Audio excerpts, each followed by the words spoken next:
दिया तले अंधेरा, इस सिलसिले की यह आखिरी चर्चा है। सभी ओशो प्रेमियों को मेरा दिल की गहराइयों से प्रणाम। सभी मेरा प्रणाम स्वीकार कीजिए। अंधेरा तुम्हारे ही कारण है, अंधेरा तुम्हारे नीचे ही छिपा है। ऐसा भी नहीं है कि अंधेरा छिपा हो, तुमने उसे छिपाया है। तुम उसे बचा भी रहे हो, मिटाने की तुम भी बात करते हो, पर मिटाते नहीं, क्योंकि उस अंधेरे से बड़े स्वार्थ का जोड़ है। उस अंधेरे में तुम अपनी आत्मा को ही नहीं छिपा लिए हो, अपनी बेईमानियां, अपने पाखंड, अपने धोखे को भी छिपाए लिए हो। और जब तक तुम धोखा, बेईमानी, अपने पाखंड को उघाड़ने को राजी ना हो जाओ, तब तक आत्मा भी ना उगड़ेगी। अंधेरा तो एक ही है, तुम उसे तोड़ने से क्यों डरते हो? डर यह है कि तुम्हारी प्रतिमाएं टूट जाएंगी। डर यह है कि तुमने अपने आसपास झूठ का जो जाल बना रखा है वह भी उगड़ जाएगा। आत्मा को तो तुम जानना चाहते हो, लेकिन झूठ का जाल बिना तोड़े यह नहीं होगा। आत्मा का जानना तभी संभव होगा जब तुम दूसरे किनारे पर अहंकार का निर्माण करना बंद कर दोगे। और क्या समय नहीं आ गया कि तुम तोड़ डालो सारा जाल झूठ का और अपने को पहचान लो। काफ़ी तुम पीड़ा झेल चुके हो, और कितनी प्रतीक्षा। धर्म का जन्म उस दिन होता है जिस दिन तुम थक जाते हो अपने झूठ से। अभी तुम थक नहीं गए हो। अगर नहीं थके गए हो तो तुम्हारी सब खोज व्यर्थ है, वह शुरू ही नहीं हुई है। एक आदमी था, शेख अब्दुल्ला उसका नाम था। उसके 12 लड़के थे, उसने सभी का नाम अब्दुल्ला जैसा रखा था। ऐसे नाम रखे जो अल्लाह पर पूरे होते हैं। किसी का रहीमतुल्ला, किसी का हिदायतुल्ला, इस भांति। फिर उसका 13वां बच्चा पैदा हुआ, तब वह बड़ी मुश्किल में पड़ गया। सब नाम चुक गए जो अल्लाह पर पूरे होते थे। तो वह मुल्ला नसरुद्दीन के पास गया। भाग्य से मैं मौजूद था उस भीड़ घड़ी में, शुभ घड़ी में। और उसने कहा, नसरुद्दीन से, बड़े मियाँ 13वां लड़का पैदा हुआ, अल्लाह में पूरे होते किसी का नाम सुझाव दें। तो मैं थक गया, खोज खोज कर सब नाम चुक गए। नसरुद्दीन ने बिना झिझके आकाश की तरफ देखा और कहा, तुम उसका नाम रखो, बस कर अल्लाह। जब तुम्हारे जीवन में ऐसी घड़ी आ जाए जब तुम कह सको बस कर अल्लाह, तभी धर्म का प्रारंभ है। अभी तुम थके नहीं, अभी तुम अल्लाह से भी झूठ चलाना चाहते हो। अभी तुम्हारी प्रार्थना भी संसार का अंग है। अभी तुम्हारी पूजा भी धन के, प्रतिष्ठा के, यश के सामने ही चल रही है। अभी तुम मंदिर भी जाते हो तो मांगने देने नहीं, और परमात्मा के द्वार पर वही पहुंच पाता है जो देने गया है। मांगने नहीं, भिखमंगे की वहाँ कोई जगह नहीं। भिखारी होकर उस परम सम्राट से तुम मिलोगे भी कैसे? उस जैसा ही होना पड़ेगा। कुछ तो सम्राट जैसे हो जाओ, उसी अंश में तुम परमात्मा जैसे हो जाओगे। मांगती हुई प्रार्थनाएं उस तक नहीं पहुंचती, सिर्फ देने वाली, अपने को देने वाली प्रार्थनाएं उस तक पहुंचती हैं। तुम्हारे दिए के तले अंधेरा है, क्योंकि तुमने अभी यह पहचान ही नहीं की कि तुम ज्योति हो। तुम यही जानते हो कि तुम मिट्टी का दिया हो, और मिट्टी का दिया जब तक तुम्हारे साथ जुड़ा है तब तक अंधेरा रहेगा। जिस दिन तुम निर्मल ज्योति बेचोगे, मृणम छोड़ दोगे, चिन्मय बचेगा, उस दिन तुम मिट्टी के दिए को छोड़ दोगे और भीतर की ज्योति को ही बचा लोगे। उस दिन चारों तरफ प्रकाश होगा, उस दिन कहीं भी अंधेरा ना होगा। और जब तुम्हारे भीतर प्रकाश हो तो तुम्हारे बाहर भी प्रकाश होता है, क्योंकि तुम जहाँ जाते हो अपना प्रकाश ले जाते हो। तुम जहाँ चलते हो तुम्हारी ज्योति चारों तरफ प्रकाश करती है। अभी तो तुम जहाँ जाते हो अपना अंधेरा ले जाते हो। तुम जिसके जीवन में प्रवेश करोगे उसका जीवन भी मुश्किल में पड़ जाएगा। अभी तो तुम दुर्भाग्य हो, तुम जिसके साथ जुड़ जाओगे उसे भी मुसीबत में डाल दोगे, क्योंकि उसका जीवन भी तुम्हारे अंधकार से घना हो जाएगा। उसका अंधकार तुम दुगना करोगे। अभी तो तुम्हारे सभी संबंध, तुम्हारे सब मित्र, सब प्रियजन तुम्हारे कारण भी नर्क में पड़ेंगे। अपने कारण तो वे पड़े ही हैं, इसलिए एक दुर्घटना रोज घटती है पृथ्वी पर। तुम एक दूसरे का हित करना चाहते हो, लेकिन सिवाय अहित के कुछ भी नहीं होता। तुम कितना भी चाहो कि मैं दूसरे को प्रेम दूं, तुम देते प्रेम के ही नाम से हो, पहुँचती घृणा है। तुम कितना ही चाहो कि मैं दूसरे पर करुणा करूं, लेकिन करुणा करने वाला हृदय नहीं है। करुणा तो तभी हो सकती है जब तुम्हारे भीतर का सब अंधेरा मिट गया हो। तुम करुणा नहीं कर पाते, ज़्यादा से ज़्यादा करुणा के नाम पर तुम दया कर पाते हो, और दया अपमान है, दूसरे का अपमान है। दया के साथ अहंकार जुड़ा है। करुणा निरअहंकार चित्त का प्रेम है। करुणा करने वाले को पता नहीं चलता कि मैंने करुणा की। दया करने वाले को भारी रूप से पता चलता है कि मैंने दया की। जितनी वह करता है उससे कई गुनी उसे पता चलती है कि मैंने की। इसलिए तुम जिस पर दया करोगे वही तुम्हारा दुश्मन हो जाएगा। जिस पर तुम दया करोगे, जिसे तुम प्रेम दोगे, तुम पाओगे कि वही तुमसे बदला लेने को आतुर है। यह दुर्घटना इसलिए घटती है कि तुम्हारा अंधेरा, तुम जिसके पास जाते हो उसके अंधेरे को और बढ़ा देता है। रोशनी तुम्हारे जीवन में चाहिए और रोशनी मौजूद है। सिर्फ मिट्टी के दिए से संबंध तोड़ने की बात है। यह भर जाने की बात है कि मैं यह ब्रह्म शरीर नहीं हूँ, मैं चिन्मय आत्मा हूँ। जरा सी शिफ्ट, जरा सा गेयर बदलना है। तुम्हारी आंखें जड़ हो गई हैं दिए पर, और तुम इतने भयभीत हो गए हो क्योंकि तुम्हें ख्याल है कि अगर दिया हट गया, अगर दिए में भरा हुआ तेल हट गया तो ज्योति बुझ जाएगी। वही तुम्हारी भ्रांति है। यह ज्योति बुझने वाली नहीं है जो तुम्हारे भीतर जल रही है। यह जब शरीर नहीं था तब भी जल रही थी, और माँ के पेट में आने के पहले भी यह ज्योति संचरण थी। पिछले जन्म में जब तुम्हारी मृत्यु हुई तब मिट्टी का दिया छूट गया, तेल छूट गया, उस दिए में तेल चूक गया, इसलिए तो दिया छूट गया। यह ज्योति मुक्त हो गई उस देह से। इसने नया गर्भ लिया, नया दिया पकड़ा, नए तेल के साथ जुड़ी। दिया बहुत छोटा था, खाली आंख से देखा भी नहीं जा सकता। उस छोटे से दिए ने भी इसको जलाया। फिर दिया बड़ा होने लगा, बच्चा हुआ, जवान हुआ। अब तुम बूढ़े होने के करीब आ रहे हो। फिर दिया टूटेगा क्योंकि तेल चूक जाएगा। ज्योति फिर से नए घर खोजेगी, नए गर्भ खोजेगी। यह ज्योति तुम हो जो जन्मों जन्मों से अनंत की यात्रा पर निकलती है, जिसकी यात्रा का कोई अंत नहीं है। तुम दिए इसने चुका दिए, न मालूम कितने दिए में यह बसी, न मालूम कितने घरों में मेहमान बनी।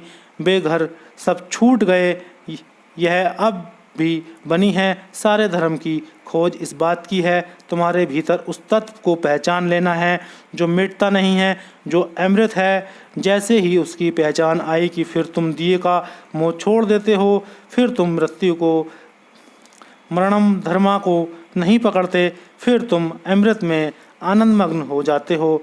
और जैसे ही तुम ज्योति के साथ एक हुए वैसे ही तुम्हारे नीचे का अंधेरा मिट जाता है। जब तक तुम दिए के साथ एक हो तब तक दिया तो अंधेरा पैदा करेगा, और जितना बड़ा दिया होगा उतना बड़ा अंधेरा नीचे होगा। और अगर तुमने दिए के साथ अपनी एकाग्रता इतनी साध ली कि भूल ही गई, ज्योति तो अंधेरा ही अंधेरा होगा। ज्ञानी कहते हैं भीतर जाओ, वहाँ परम प्रकाश है। तुम आंख बंद करते हो, वहाँ सिवाय अंधेरे के कुछ भी नहीं पाते।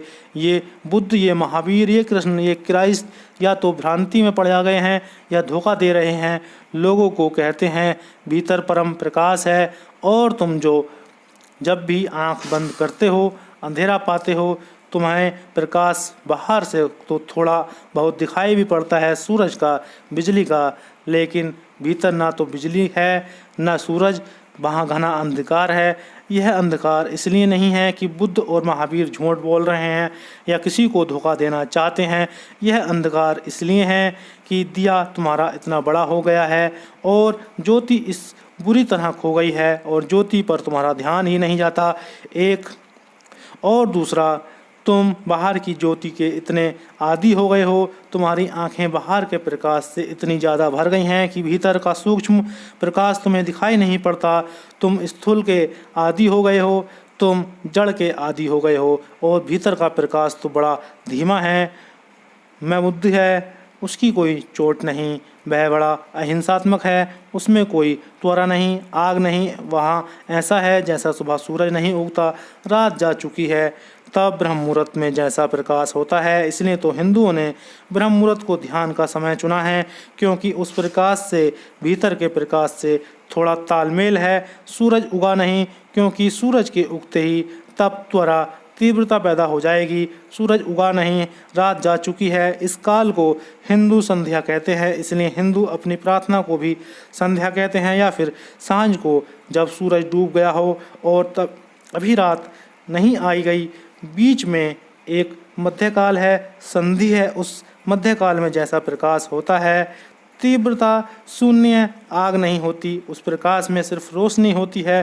ठंडा प्रकाश, ठीक वैसा प्रकाश तुम्हारे भीतर है। लेकिन तुम बाहर के प्रकाश के इतने आदी हो गए हो, तुम्हें ख्याल होगा कभी गर्मी के दिनों में थके मांदे रास्ते की यात्रा से सूरज की तेज जलती आग के नीचे तुम घर लौटे हो, भीतर गए हो, एकदम अंधकार मालूम होता है, आंख बाहर के सूरज से इतनी आदी हो गई है कि फिर तुम थोड़ा विश्राम करते हो, सुस्ताते हो, धीरे धीरे आंख भीतर के प्रकाश को देखना शुरू करती है, धीरे धीरे अंधेरा मिटता है, कमरे में एक रोशनी आती है।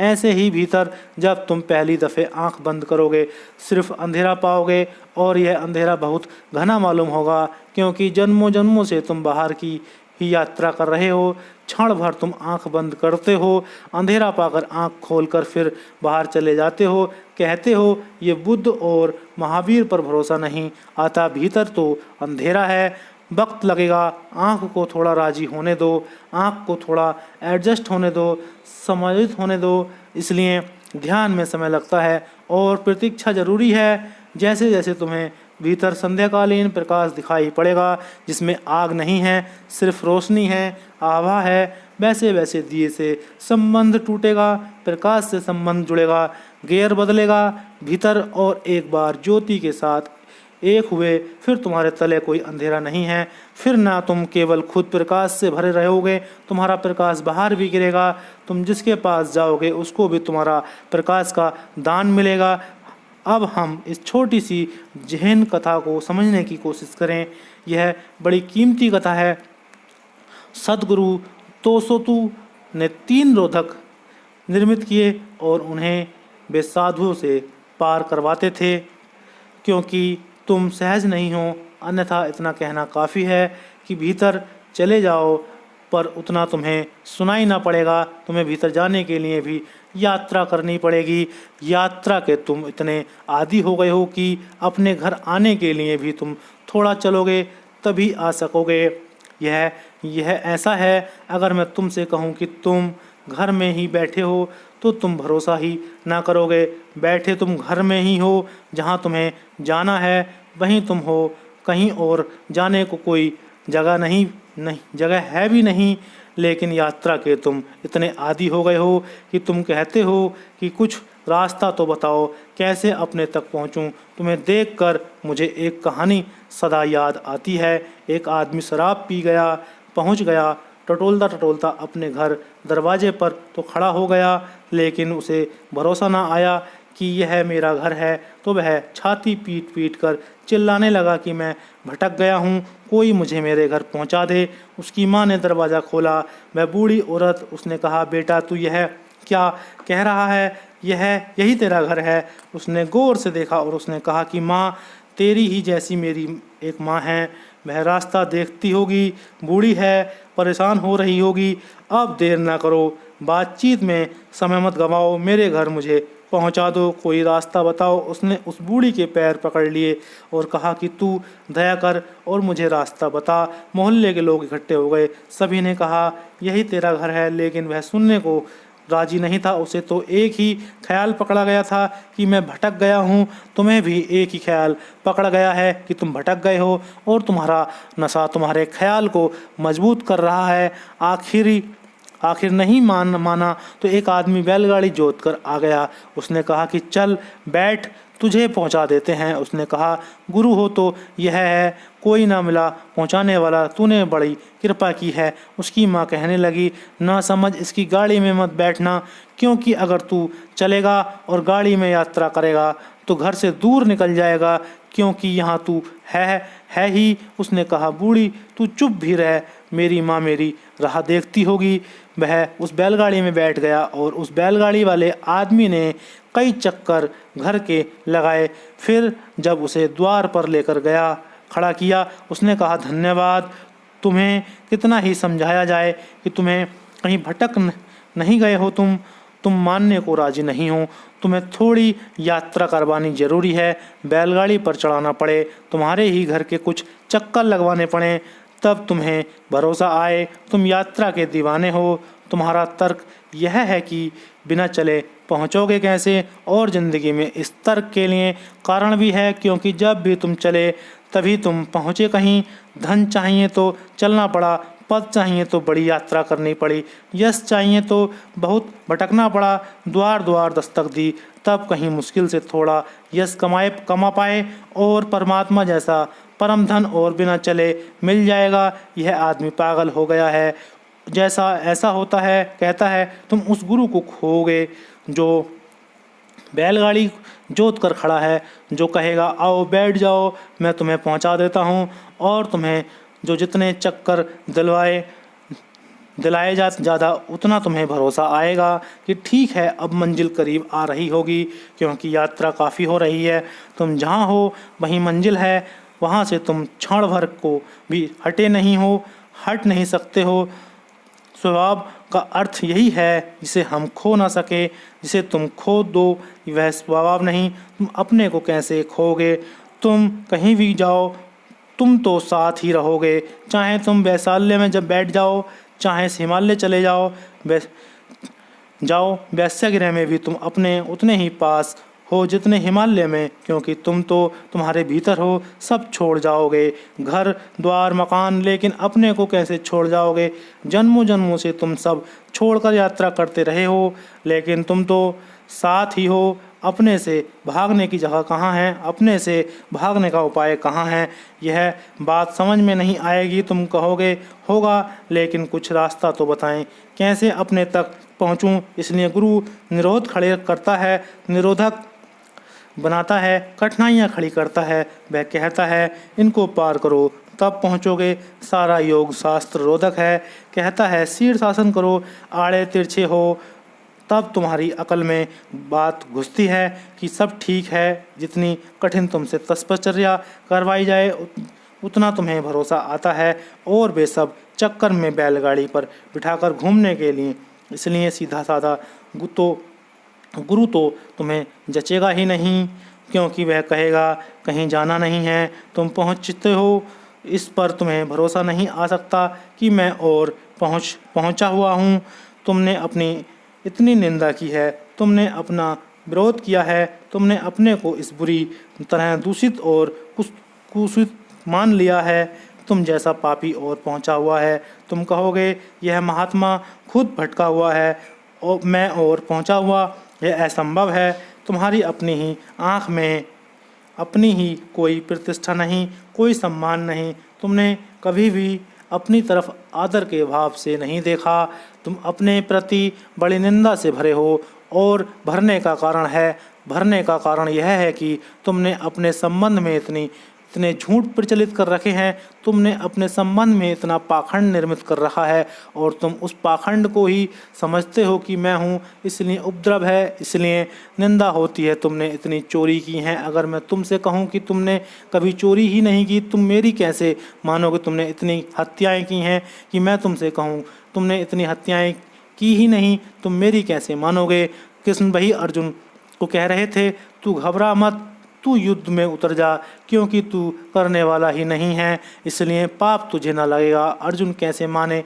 वह कहता है कि पाप मुझे लगेगा, इतने लोगों को मारूंगा, प्रियजन, अपने संबंधी, सगे गुरुजन, साथी, नहीं, इनको मैं मारूंगा, पाप लगेगा।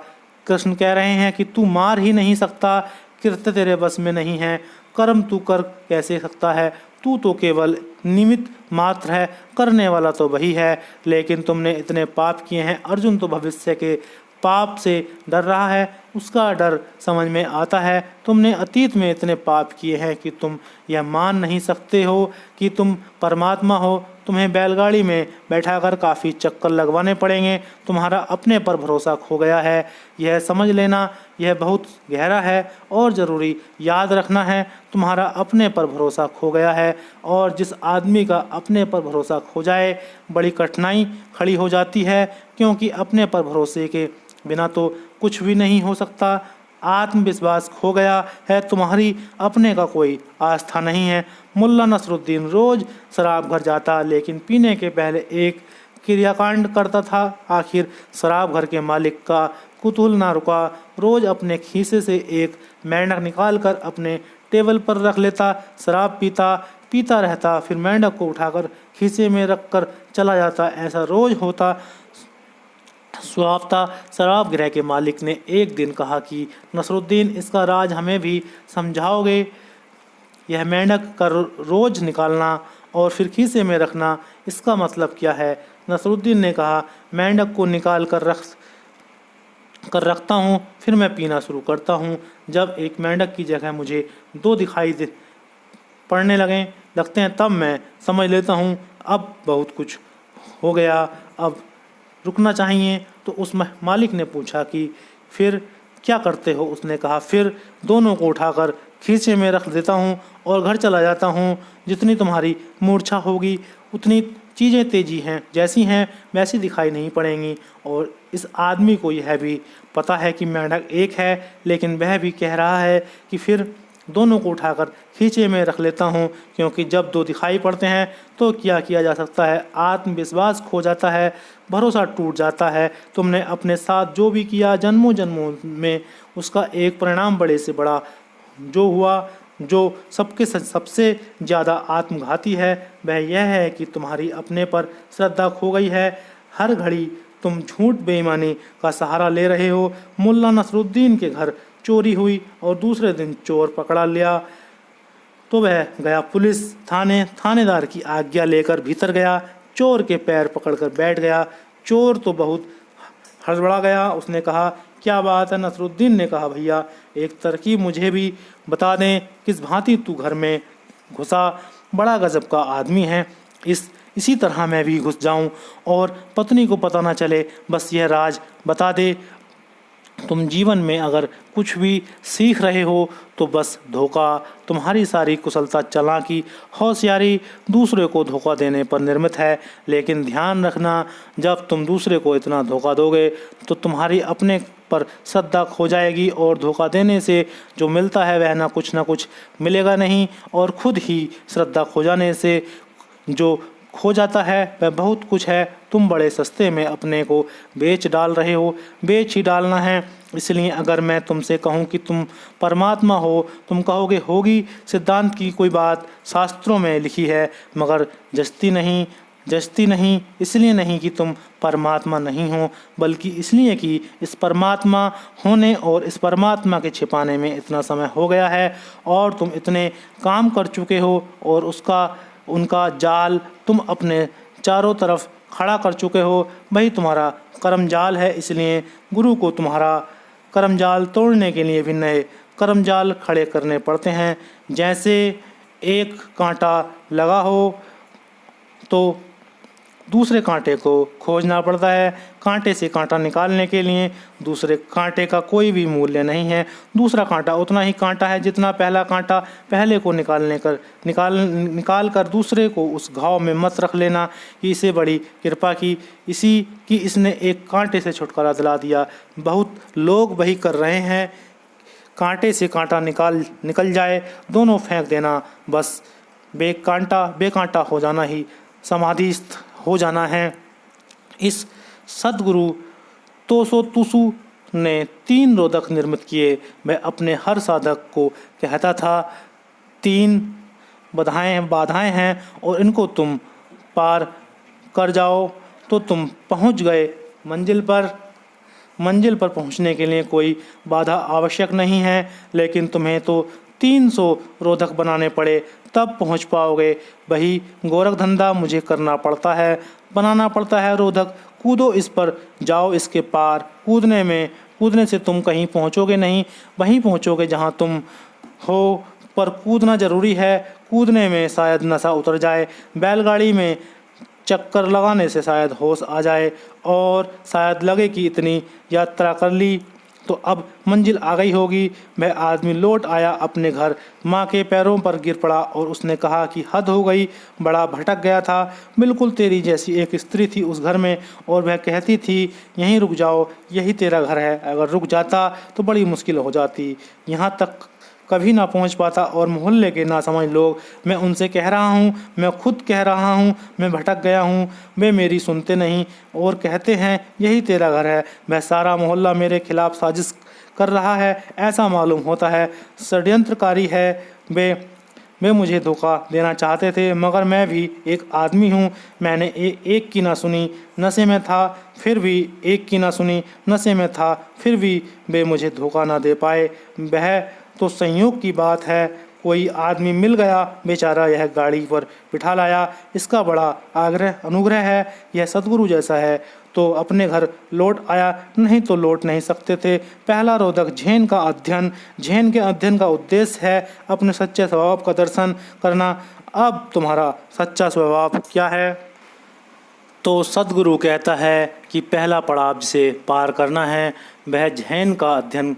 झेन के अध्ययन का अर्थ है झेन शास्त्रों का अध्ययन नहीं, झेन का अध्ययन है स्वभाव का अध्ययन। वह यह स्वाध्याय स्वयं का अध्ययन और स्वयं के अध्ययन के दो हिस्से हैं। पहला हिस्सा, तुमने अपने संबंध में जो भ्रांतियां खड़ी कर रखी हैं और जिन भ्रांतियों में तुम खुद भी खो गए हो। मुल्ला नसरुद्दीन एक रास्ते से गुजर रहा है, अकेला है और कुछ आवारा लड़कों ने उसे घेर लिया है और वे उसका मज़ा लेना चाहते हैं। तो उसने छुटकारा पाने के लिए नसरुद्दीन ने कहा, तुम्हें पता है मैं कहाँ जा रहा हूँ? आज राजमहल में भोज है और सभी को निमंत्रण है, बेशर्त जो भी आना चाहे आ सकता है। इतना नसरुद्दीन कह भी ना पाया था कि लड़के राजमहल की तरफ भागे।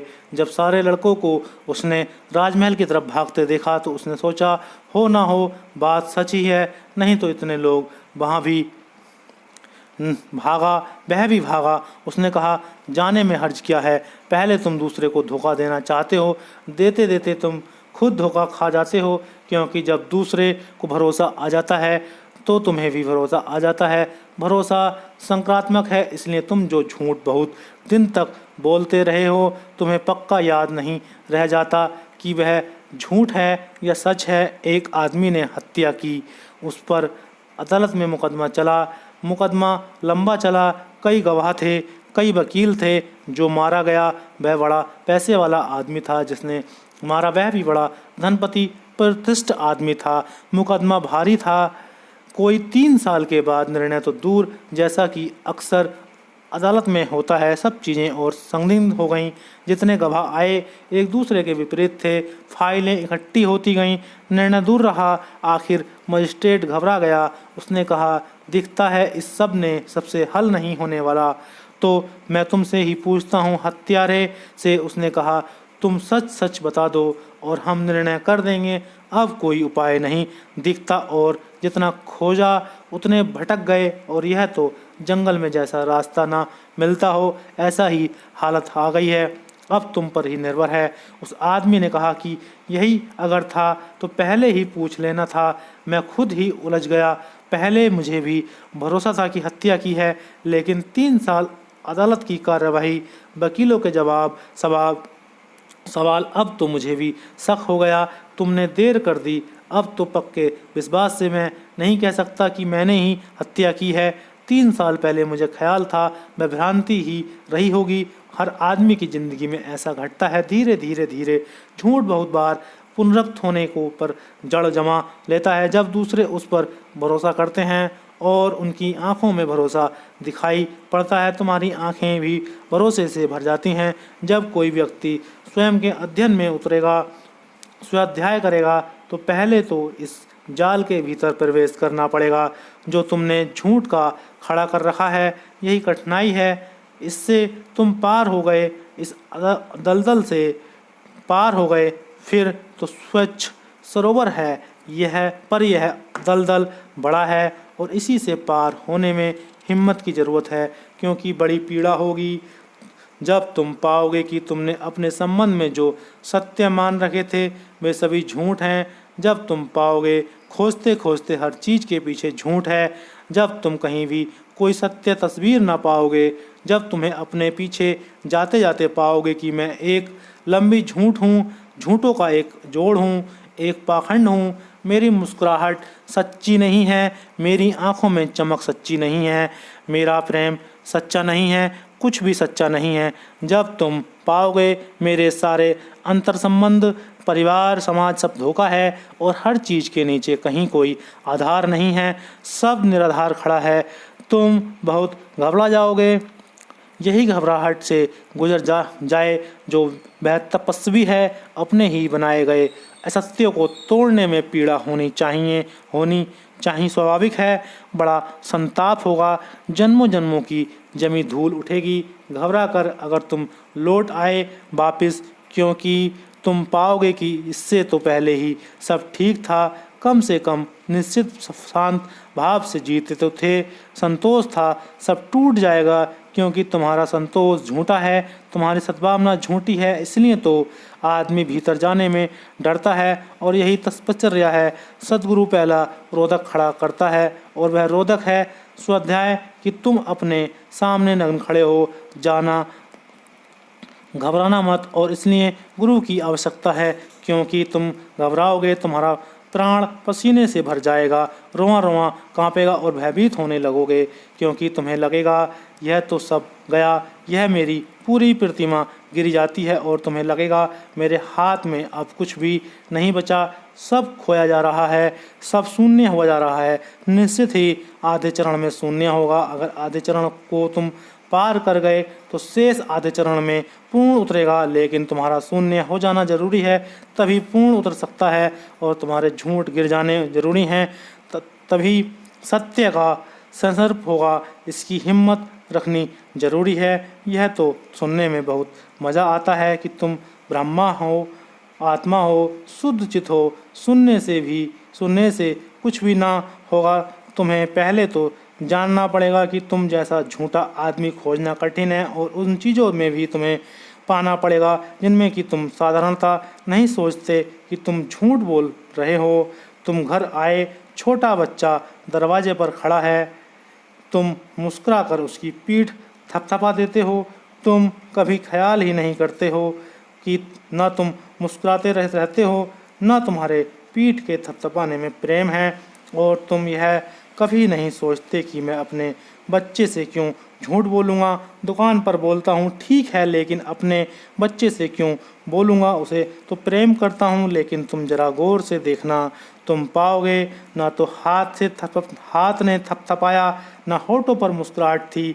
यह सिर्फ एक खेल का हिस्सा है जो तुम रोज़ अदा करते हो, और बच्चे इसे पहचान लेते हैं, क्योंकि बच्चा जानता है कब हाथ की थपथपाहट में प्रेम होता है और कब हाथ खाली है। दोनों की ध्वनि अलग है, दोनों की तरंगें अलग हैं। जब हाथ खाली होता है तो बच्चा जानता है, क्योंकि हाथ में कुछ भी नहीं बचता, कोई आनंद, कोई पुलक नहीं। हाथ मुर्दा होता है, हाथ से बच्चे को कुछ मिलता नहीं, हाथ से बच्चे में कुछ भरता नहीं। उल्टा यह भी हो सकता है कि तुम्हारा खाली हाथ बच्चे की खुशी को थोड़ा खींच ले और उसे पहले से भी कम कर जाए, और जब तुम झूठी मुस्कुराहट हंसते हो तब बच्चा देख लेता है कि वह मुस्कुराहट तुम्हारे होठों पर है लेकिन भीतर नहीं। तब उसे कोई तृप्ति नहीं होती, तब वह जानता है कि तुम झूठ हो, और धीरे धीरे वह भी इसी झूठ को सीखना शुरू कर देता है। एक छोटी सी लड़की मुश्किल से उम्र 12 वर्ष एक समुद्र तट पर एक मिनी बिकनी पहने हुए टहल रही थी, छोटे से छोटी, जो कुछ भी नहीं ढकती। एक पुलिस वाले ने उसे देखा तो वह बहुत नाराज़ हुआ और उसने कहा कि लड़की, अगर तेरी माँ को पता चल जाए तो वह क्या ना कहेगी तुझसे। लड़की ने कहा कि बहुत कुछ कहेगी, क्योंकि यह बिकनी उसी की है, माँ है, बेटियां हैं, बाप हैं, बेटे हैं, सब एक ही संसार के हिस्से हैं, सब एक ही झूठ का फैलाव है। बड़ा कंपन होगा जब तुम अपने को देखना शुरू करोगे, तब तुम्हारा सारा व्यक्तित्व पारदर्शी होगा। तुम वैसे ही घबराओगे जैसा कि वेटिकन के पोप ने इनकार कर दिया था देखने से। गैलियो के दूरदर्शक यंत्र से पोप ने झांकना मना कर दिया था। गैलीलियो कहता था कि यह पृथ्वी चक्कर लगाती है सूरज का, और गैलीलियो कहता था कि सारे चांद तारे जैसा शास्त्रों में वर्णित है वैसे नहीं हैं, बड़े भिन्न हैं, और इन चांद तारों पर देवताओं का वास नहीं है, ये शून्य पड़े हैं। उस पर नाराजगी थी। पोप की ये गलत बातें हैं, क्योंकि शास्त्र इससे भिन्न बातें कहते हैं। तो वह अपने दूरदर्शक यंत्र को लेकर आया और उसने पोप से कहा, आप इससे झांक कर खुद देख लें। पोप ने कहा कि तू मुझे धोखा देने की कोशिश मत कर, ज़रूर इसमें कोई कारस्तानी होगी, और जब मेरे पास आँख खुद है तो मैं इसमें क्यों झांकूं। पोप डरा कि हो सकता है इससे झांकने पर जो गैलीलियो कहता है वह सही हो। हम सब भी डरते हैं झांकने से, स्वाध्याय से हम बहुत भयभीत होते हैं। तुम अगर 24 घंटे भी अपना अध्ययन करो तो तुम बड़े चकित हो जाओगे कि तुम क्या कर रहे हो, क्यों कर रहे हो, किस लिए इतना झूठ, किस लिए इतना पाखंड, किस लिए ये चेहरे मुखौटे, इनसे क्या मिलेगा, और इन सब में तुम खो गए हो। फिर तुम पूछते फिरते हो कि मैं कौन हूँ, फिर तुम्हें पता भी नहीं चलता कि तुम कौन हो। एक आदमी के संबंध में मुझे मालूम है, एक बड़ा दार्शनिक था, पर करीब करीब सभी दार्शनिक ऐसे होते हैं। उसकी बड़ी मुसीबत थी, और मुसीबत यह थी कि रात जब वह कपड़े उतार कर रख देता था तो दूसरे दिन सुबह पहनते वक्त भूल जाता था कि कौन सा कपड़ा कहाँ पहनना है, पजामा नीचे पहनना है कि ऊपर, कमीज नीचे डालना है कि ऊपर, बाएं हाथ बाएं दाएं बड़ी अंदर पहनना है कि ऊपर, कोट और कई कपड़े। ठंडे मुल्क का निवासी, मोजा कभी इस पैर में का उस पैर में, हाथ का मोजा कभी इस हाथ में कभी उस हाथ में, सब गड़बड़ हो जाते, इसलिए अक्सर सब कपड़े पहने मैं जूते सोता। फिर उसके मित्रों ने कहा कि यह हद हो गई, इससे तुम सो भी नहीं पाते। उसने कहा यही तो मुसीबत है, लेकिन अगर सबको उतार कर रख दें तो रात भर बेचैनी रहे कि सुबह झंझट खड़ी होगी। उन मित्रों ने कहा तुम ऐसा क्यों नहीं करते कि सभी चीज़ों पर लेबल लगा दो, ये दाएं पैर का जूता, ये बाएं पैर का जूता। उसने कहा यह बात जचती है कि पहले बंडी, फिर कमीज, फिर कोट, इस तरह टाई बांधना, इस तरह। उसने एक रात बड़ी मेहनत से सब चीज़ें लिख कर रख दी और बड़ा प्रसन्न सोया, नग्न सोया उस रात, और बिल्कुल आनंद से सोया कि अब कोई डर नहीं है। सुबह सब चीज़ें ठीक थीं, सब उसने एक एक चीज़ें देखीं, सब लिखी, सब बिल्कुल ठीक। तभी उसे अचानक ख्याल आया कि एक बात तो मैं भूल गया, मैं कहाँ हूँ, यह तो मैं भूल ही गया। किसको पहननी है ये, और ज़िंदगी के अंत में तुमको भी यह पता चलेगा। सब तुमने इकट्ठा कर लिया, सब लेबल लगा दिए, सब साज सामान तैयार है, लेकिन तुम कहाँ हो। पहला रोधक अध्ययन करना अपना, शास्त्र के अध्ययन से कुछ ना होगा, असली शास्त्र तुम हो। पहला चरण बड़ा कठिन होगा, इस चरण में ही गुरु के सहारे की ज़रूरत है, और तुम्हारी हिम्मत बनाए रखें कि कोई फिक्र ना करो, जल्दी जल्दी मंजिल आ रही है। इस चरण में ही गुरु की ज़रूरत है जो तुम्हारी हिम्मत बनाए रखें, क्योंकि हिम्मत वहाँ बड़े काम आती है। वैज्ञानिक एक प्रयोग कर रहे थे कि हिम्मत सच में दूसरे की बनाई हुई काम आती है या नहीं। उन्होंने एक छोटा सा प्रयोग किया। 5 मेंढक उन्होंने गर्म उबलते पानी में डाल दिए, और जब वे बिल्कुल मरने के करीब थे, तड़प रहे थे, बस आखिरी घड़ी आ गई, सांस टूटने लगी, तब उनको निकाल लिया। फिर ये 5 मेंढक और 5 अनुभवी और 5 गैर अनुभवी उन्होंने उबलते हुए पानी में डाले। जो 5 गैर अनुभवी थे मर गए जल्दी। जिन 5 को यह ख्याल था कि बचाने की संभावना है, वे बचे। पुराने अनुभव के साथ दिया कि कोई बचाने वाला है, वे आखिरी दम तक लड़े, क्योंकि भरोसा है कि आखिरी क्षण में बचा लिए जाएंगे। लेकिन पहले 5 जो गैर अनुभवी थे, उनको कोई भरोसा नहीं था बचने का, कोई बचाने वाला भी नहीं, वे डूब मरे।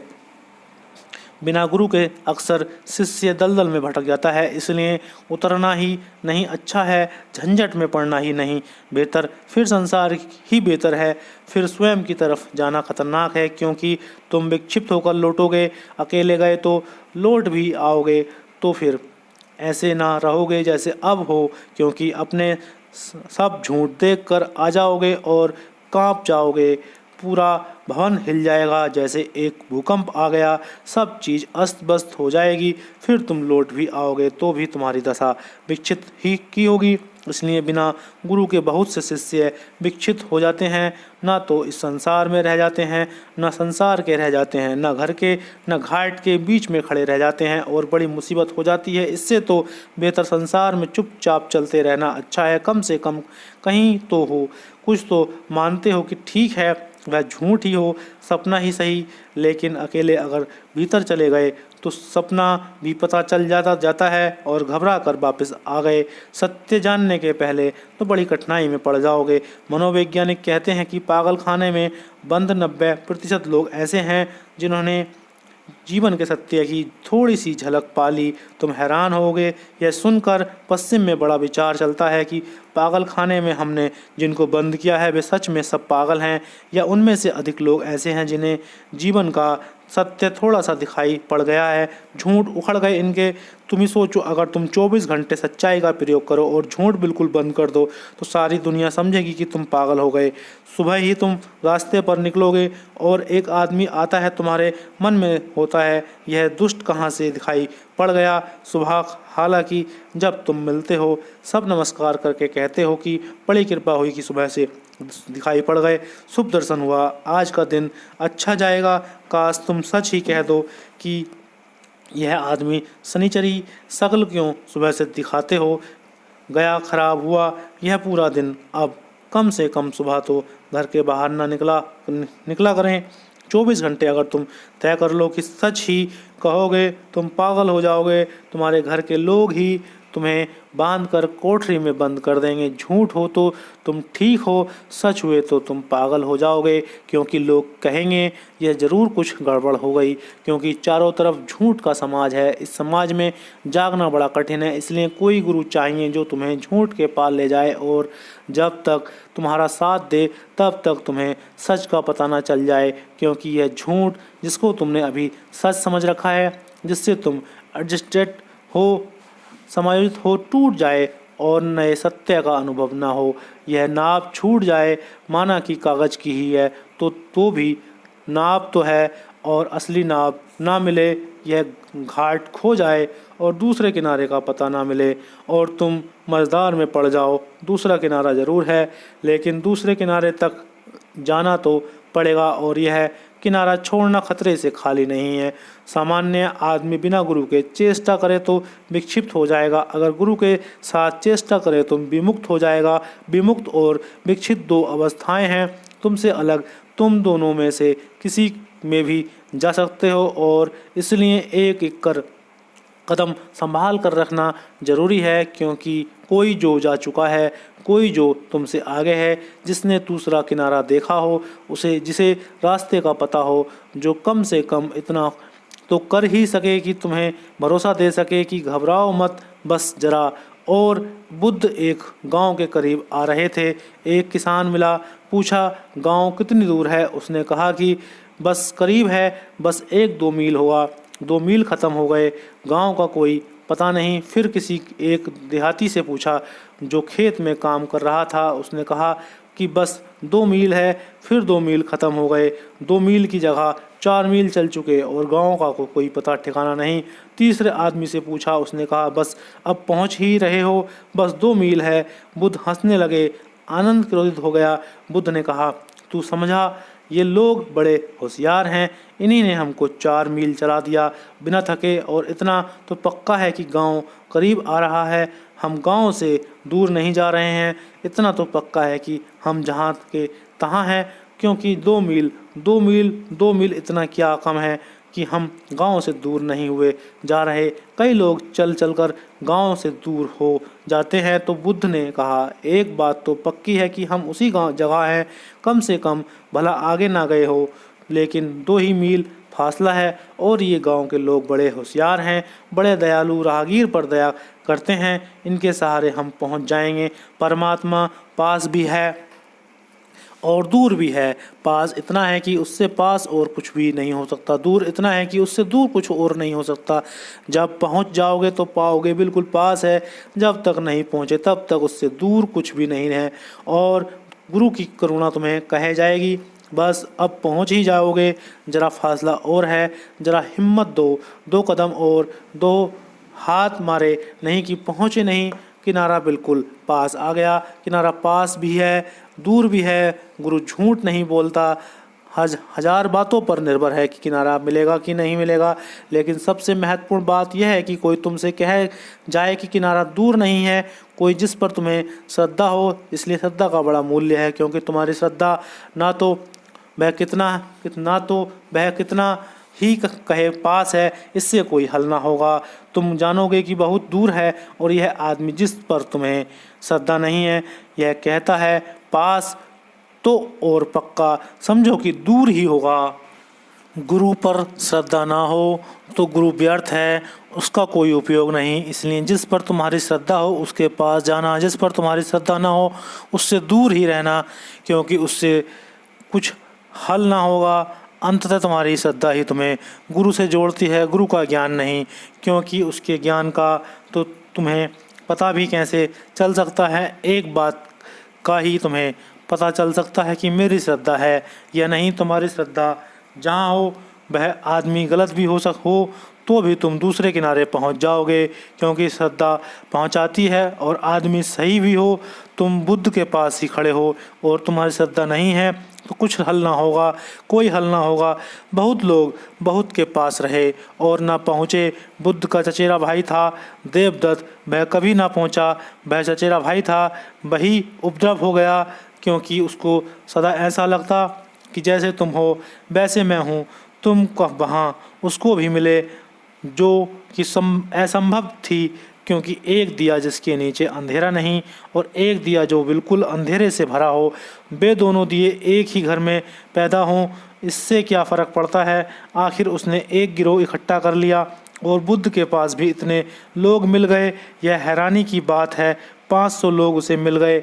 बुद्ध के भिक्षुओं में जो बुद्ध से अतृप्त थे वे देवदत्त के शिष्य हो गए, और देवदत्त ने अलग घोषणा कर दी कि मैं बुद्ध पुरुष हो गया हूँ, मैं खुद तथागत हूँ। और 500 उसके शिष्य भी थे। बुद्ध से किसी ने कहा कि यह तो बड़ी अनहोनी बात है, आपके 500 शिष्य और उसके साथ चले गए, ना समझ हैं क्या। बुद्ध ने कहा 500 गए, इससे मुझे हैरानी होती है, 5000 भी आ सकते हैं, क्योंकि सवाल मेरा नहीं है, सवाल श्रद्धा का है। जिनके पास श्रद्धा है वे ही केवल मेरे पास रुकें तो कोई अर्थ है, जिसकी मुझ पर श्रद्धा नहीं वे कभी कहीं भी जाएं, वे कोई भी मार्ग खोजें, लेकिन बिना श्रद्धा के तो कहीं भी मार्ग नहीं मिलेगा। अगर उन 500 की श्रद्धा देवदत्त पर हो तो भी वे पहुंच जाएंगे। उस आदमी ने पूछा, लेकिन देवदत्त तो खुद अज्ञानी है। उन्होंने कहा उसका कोई बड़ा सवाल नहीं, यह बड़ी हैरानी की बात है। कभी कभी अज्ञानी गुरु के कारण भी शिष्य पहुंच गया है, और कई बार ज्ञानी गुरु के बावजूद भी शिष्य नहीं पहुंच पाया। श्रद्धा पहुंचाती है, तो जिस पर तुम्हारी श्रद्धा वह गुरु, और जिस श्रद्धा और इतनी बड़ी घटना है कि निश्चित पहुंचा देती है, और श्रद्धा भी इतनी बड़ी घटना है कि तुम किनारे को पकड़ कर ही रुके रहते हो। अश्रद्धा के कारण तुम कभी भी पैर ही नहीं उठाते पानी में। पहला रोधक सद्गुरु ने कहा है, झेन के अध्ययन का उद्देश्य है अपने सच्चे स्वभाव का दर्शन करना। अब तुम्हारा सच्चा स्वभाव क्या है? यह तोत्सु पहले लोगों से कहता है कि स्वभाव का अध्ययन करो, आंख बंद करो और बस यही देखते जाओ क्या है तुम्हारे भीतर। परत परत उघाड़ो, पहचानो, और तब वह पूछता है कि तुम्हारा सच्चा स्वभाव क्या है। स्वभावतः तुम खोज खोज कर उत्तर लाओगे और हर उत्तर गलत होगा, क्योंकि सच्चा स्वभाव शून्यता है। सच्चे स्वभाव का कोई तुम कोई उत्तर नहीं ला सकते। सच्चे स्वभाव को किसी दिन लेकर आ सकते हो। किसी दिन तुम शून्य भाव से गुरु के पास आ जाओगे और वह समझ लेगा कि सच्चा स्वभाव क्या है। जब तक तुम कोई भी उत्तर लाते हो, तुम हो सकता है आकर कहो कि मैं आत्मा हूँ, शरीर नहीं। गुरु कहेगा भाग जाओ, शास्त्र पढ़ा है, स्वयं को अभी नहीं पढ़ा। तुम आकर कहोगे कि मैं चैतन्य हूँ, चेतना हूँ, सच्चिदानंद हूँ।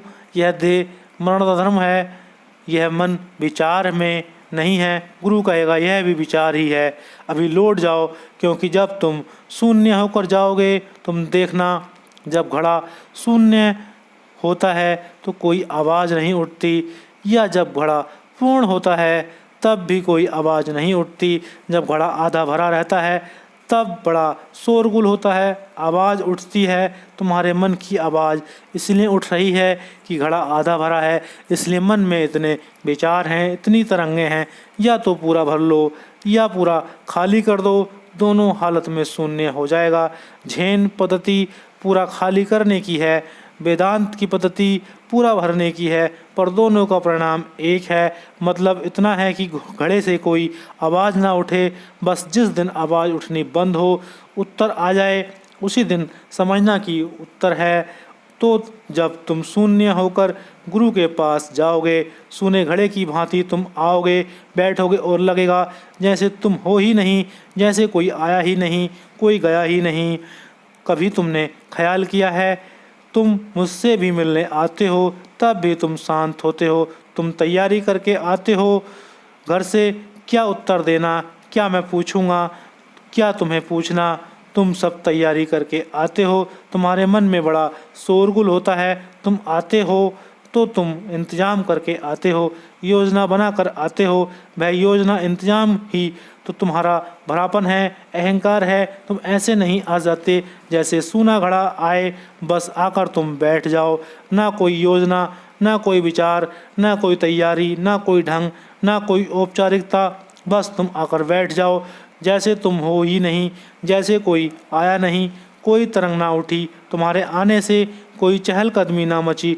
तुम शून्य थे। जिस दिन तुम ऐसे आ जाओगे, उस दिन गुरु पूछेगा भी नहीं कि तुम्हारा सच्चा स्वभाव क्या है, तभी तक पूछेगा जब तक तुम कुछ लेकर आ रहे हो। जिस दिन तुम ऐसे आ जाओगे, तुम्हें सच्चे स्वभाव का पता चल गया। दूसरा रोधक, जब कोई अपने सच्चे स्वभाव को प्राप्त कर लेता है तब वह जन्म है और मृत्यु से मुक्त हो जाता है। तब जब तुम प्रकाश को अपनी आँखों से छिपा लेते हो और एक लाश हो रहते हो, तब तुम अपने को कैसे मुक्त कर सकते हो।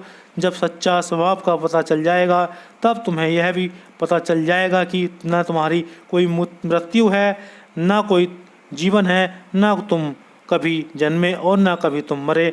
ना तुम जन्म सकते हो, ना मर सकते हो।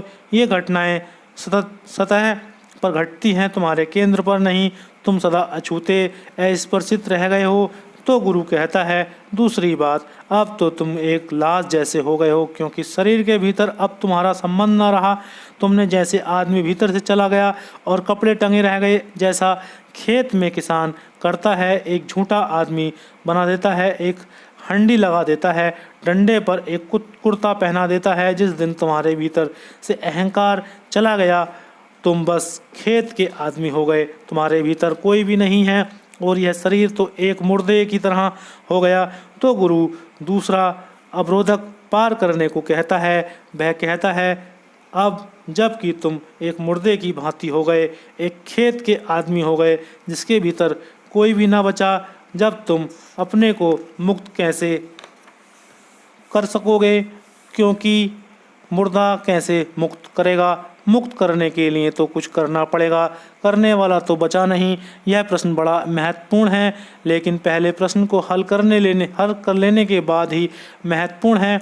अगर शिष्य सोचने लगे कि कैसे मुक्त करूँगा, तो उसका अर्थ हुआ कि उसने जो शून्यता साधी थी वह भी साधी हुई थी, वास्तविक नहीं थी। तुम शून्यता भी साध सकते हो। चेष्टा कर करके मन के विचार दबाए जा सकते हैं, चेष्टा करके अहंकार की भी त्यागा जा सकता है, लेकिन यह स्थूल में ही घटेगा, सूक्ष्म में दमन रह जाएगा। उस दमन को मिटाने के लिए दूसरा रोधक है। अगर तुम सोचने लगे कि हाँ यह बात तो बड़ी सवाल की है, इस शून्य तो हो गए, स्वभाव का पता चल गया, अब मुक्त कौन होगा, क्योंकि शरीर तो मरा हुआ पड़ा है, अब क्रिया करने की जगह ना रही। अगर तुमने सोचा जो जाहिर हो गया कि पहली जो घटना घटी वह घटी नहीं, तुमने चेष्ट किया, आजुत की, बरसों श्रम करके कोई चाहे तो शून्य जैसा हो जाएगा, लेकिन वह शून्य प्रयत्न साध्य होगा और अप्रयत्न साध्य शून्य वास्तविक नहीं होगा।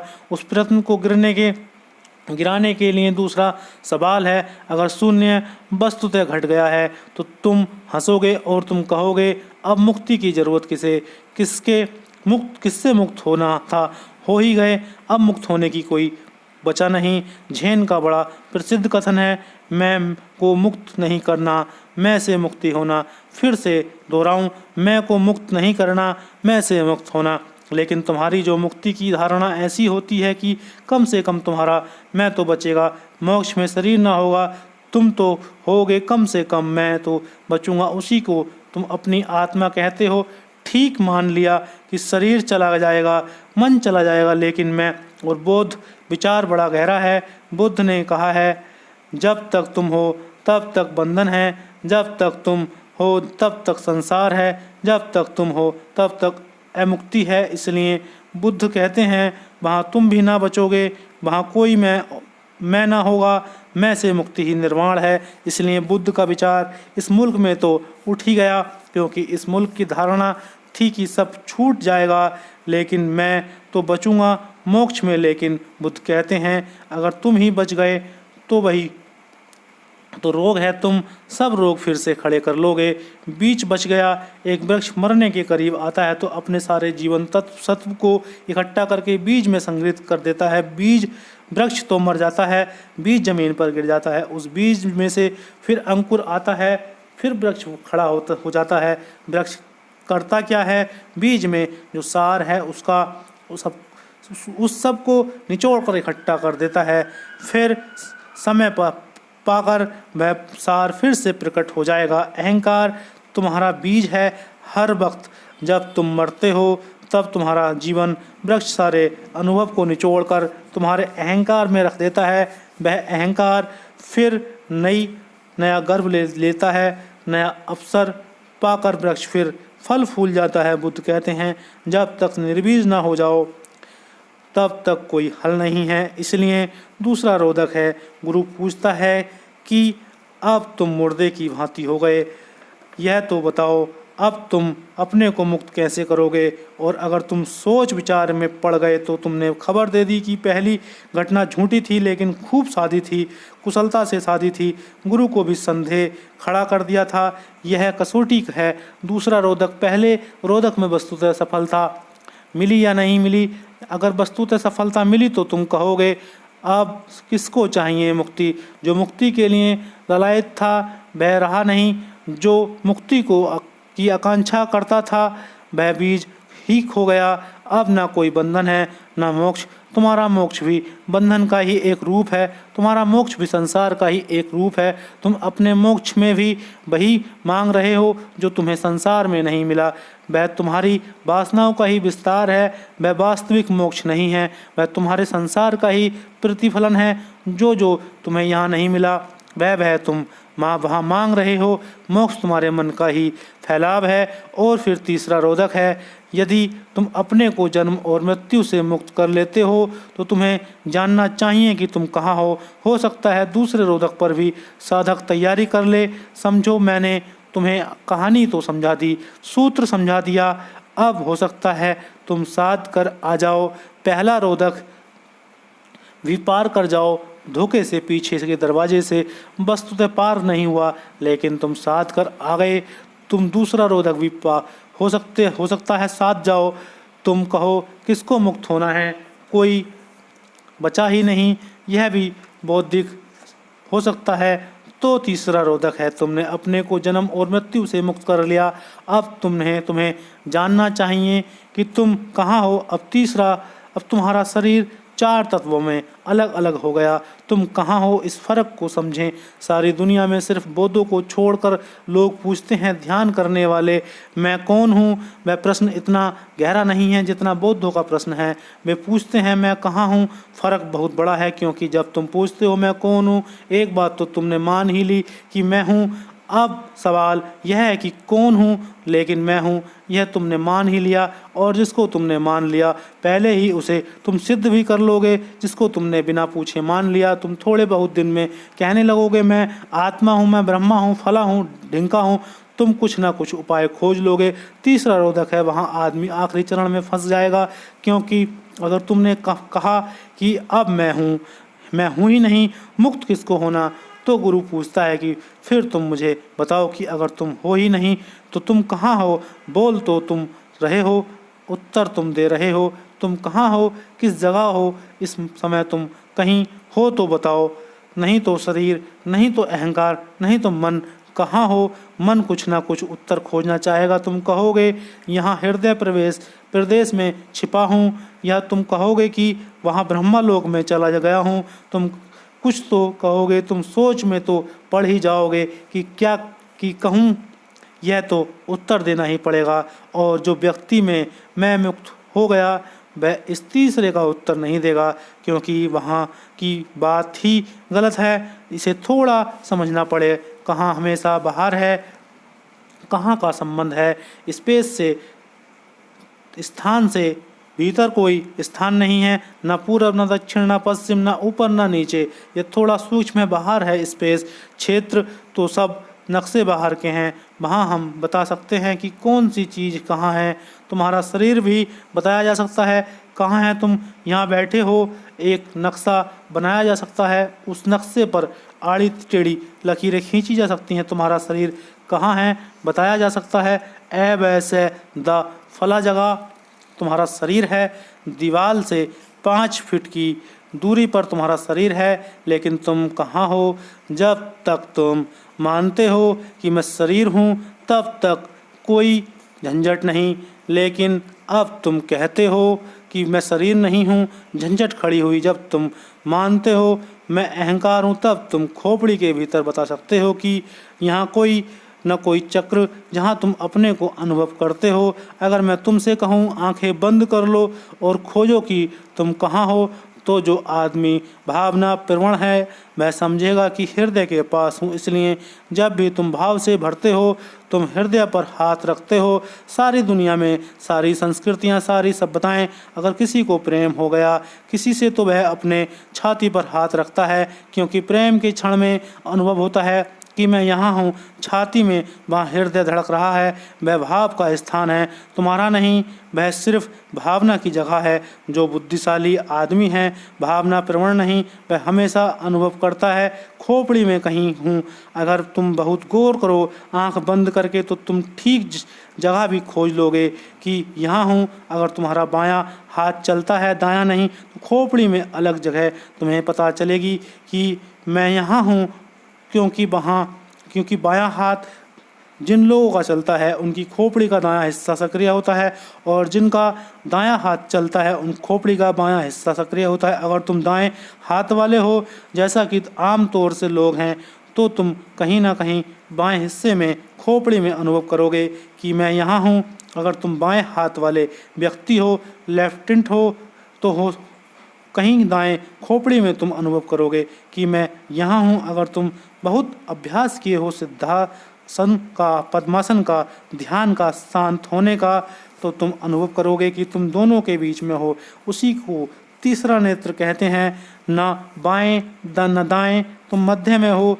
ना कोई व्यक्ति कामुकता से भर जाता है।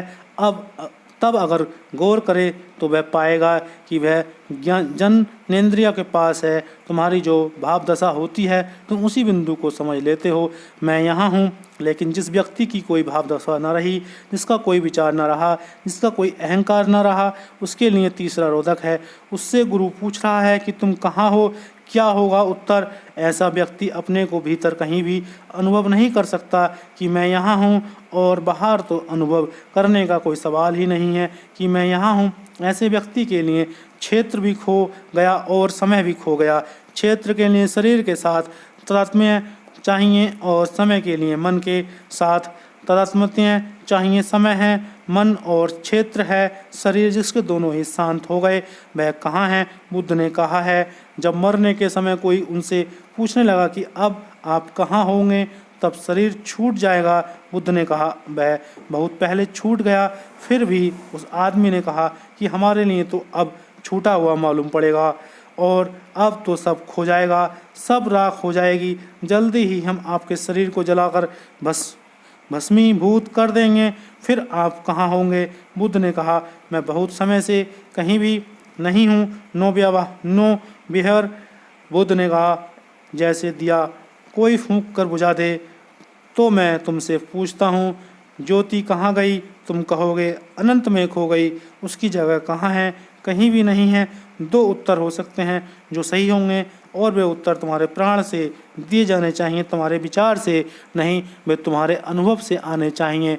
एक, अगर तुमने वेदांत के मार्ग का अनुसरण किया है, अगर तुम शंकर को मानकर खोज में चले गए हो, अगर तुम्हारा गुरु शंकर जैसा व्यक्ति रहा है, और दो ही तरह के गुरु हैं, या तो शंकर जैसा गुरु या बुद्ध जैसा गुरु, या तो विधायक या नकारात्मक, या तो पूर्ण का खोजी या शून्य का खोजी। बस दो ही तरह के गुरु हैं, क्योंकि दो ही तरह की संभावनाएं हैं, निगेटिव और पॉजिटिव, और तो कोई संभावना नहीं है। अगर शंकर को मानकर तुम चले हो तो तुम्हारी प्रतीति होगी कि तुम सब जगह हो, एवरीवेयर।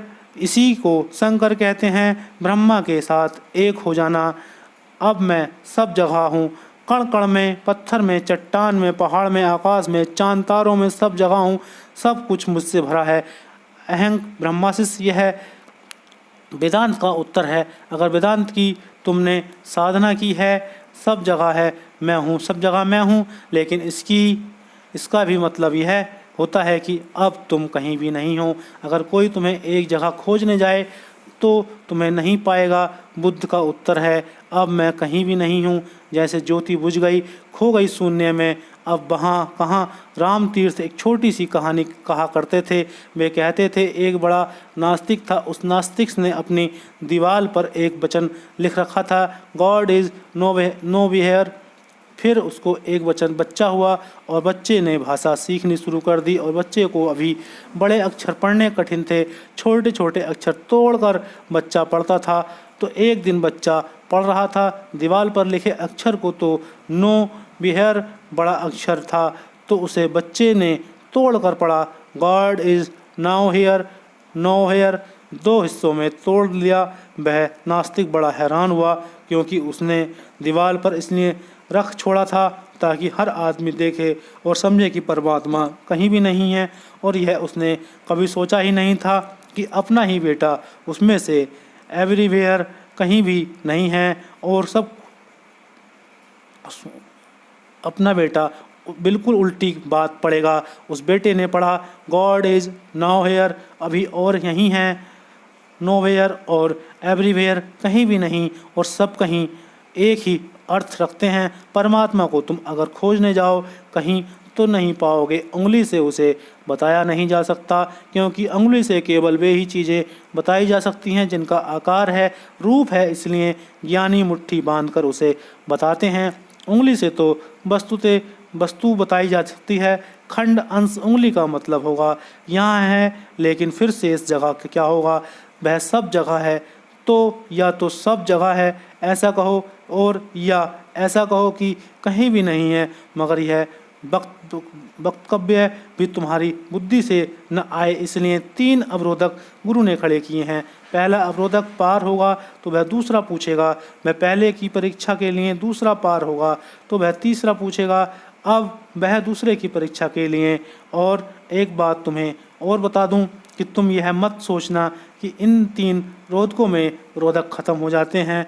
हर गुरु अपने रोधक बनाता है, इसलिए धोखा तुम ना दे सकोगे, क्योंकि अब तुम्हें यह 3 रोधक तो पता हो गए। या यह तोतोत्सु तो खत्म हुआ, इसको तो अब तुम धोखा दे सकते हो। लेकिन हर गुरु अपने रोधक बनाता है, और इतना ही नहीं, हर गुरु अपने हर शिष्य के लिए अलग अलग रोधक बनाता है। इसलिए धोखाधड़ी वहाँ ना चलेगी। एक पागल खाने में 2 पागल करीब करीब लगता था, ठीक हो गए। तो हर वर्ष परीक्षण होता था, तो परीक्षा के लिए दोनों बुलाए गए। एक पागल भीतर गया, दूसरा बाहर बैठा रहा। उसने कहा कि जो कुछ भी उत्तर हो तू लौटते में मुझे भी बता देना। आम आदमी संदिग्ध होता है और दूसरे से उत्तर जानना चाहता है,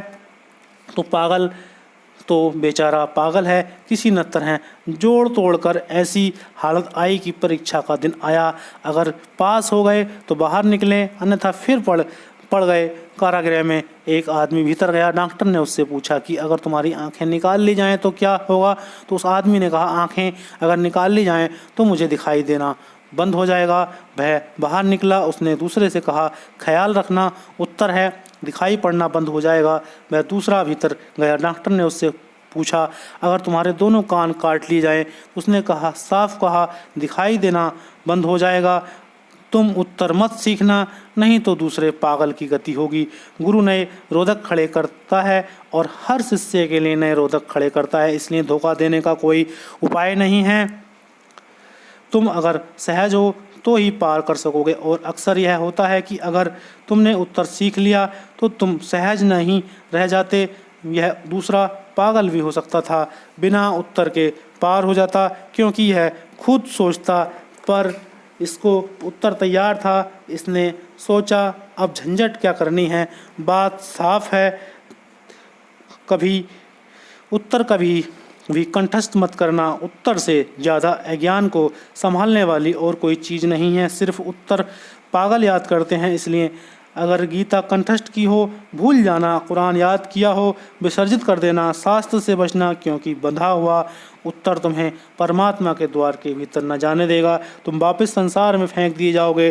तुम्हारा अपना उत्तर चाहिए तो तुम्हारे प्राणों से आता हो, प्रामाणिक हो, जो तुम्हारे पूरे अस्तित्व को प्रतिध्वनित करता हो, जो तुम्हारा स्वाद देता हो। उसका अर्थ यह हुआ कि तुम्हें न इन 3 प्रतिरोधकों में से, इन 3 बाधाओं से वस्तुतः गुजरना होगा, तभी तुम उस पार जा पाओगे। आदमी चालाकी करता है धर्म में भी। स्कूल में छोटे छोटे बच्चे ही नकल नहीं करते, बड़े बूढ़े भी नकल कर रहे हैं। जीवन के बड़े विद्यालय में नकल कर रहे हैं, और वहाँ भी वे सोचते हैं कि दूसरे ने क्या अपनी कॉपी में लिखा है उसी को उतार कर पार हो जाएं। शायद विद्यालयों में धोखा चल जाता होगा, क्योंकि वे विद्यालय इस धोखे से भरे हुए जगत के हिस्से हैं। लेकिन सदगुरु के पास धोखा ना चलेगा, क्योंकि धोखे के बाहर होना ही तो एकमात्र उसकी कला है, और तुम्हें धोखे के बाहर ले जाना एकमात्र उसकी चेष्टा है। दिया तले अंधेरा है, उसे भली भांति गौर से देखो।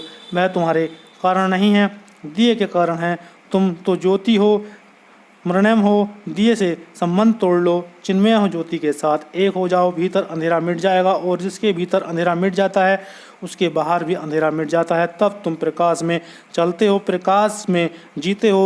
वह प्रकाश का परम अनुभव की अध्यात्म की अंतिम मंजिल है, और तुम उसके पास हो, और दूर से भी दूर हो। चेष्टा सघन हो, वह बहुत पास है। चेष्टा समग्र हो, वह अभी और यहीं। God is now here. चेष्टा धीमी हो, धोखे से भरी हो, कुनकुनी हो, तब गॉड इज़ नोवेयर, तब वह कहीं भी नहीं है। तुम्हारी त्वरा, तुम्हारी प्रबल आकांक्षा, तुम्हारी प्यास इतनी हो जाए कि तुम बचो ही ना भीतर, बस तुम पूरी खोज बन जाओ। इसी क्षण वह प्रकट हो जाएगा, पास से पास, दूर से दूर। बड़ा विरोधाभास लगता है, विरोधाभास तुम्हारे कारण है। तुमने उसे अब तक चाहा ही नहीं है। कभी हाथ उठाओ आकाश की तरफ और कहो, बस कर अल्लाह, रुको। बहुत कुछ दुख झेल कर तुम इतने आदी हो गए हो दुख के कि अब वह दुख जैसा मालूम भी नहीं पड़ता। तुम्हारी बुद्धि भी संवेदन शून्य हो गई है। बहुत नरक में भटके, लेकिन इतने आदी हो गए हो कि अब तुम्हें भरोसा भी नहीं है आता कि कोई स्वर्ग हो सकता है। सद्गुरु का इतना ही अर्थ है कि खोए भरोसे को जो जगा दे और तुम्हें उस पीड़ा के मार्ग से गुजार दे, साथ देकर जहाँ तुम अकेले ना गुजर सकोगे। फिर जैसे ही संताप का क्षण गुजर जाता है, प्रकाश का क्षण आता है, गुरु की कोई ज़रूरत नहीं रह जाती। सद्गुरु तुम्हें तुम्हारे भीतर के गुरु से मिला देता है। आज के लिए इतना ही। मैं की मुक्ति नहीं, मैं से मुक्ति, ओशो के हिंदी प्रवचन आपको सुनने के लिए बहुत बहुत धन्यवाद। Thank you.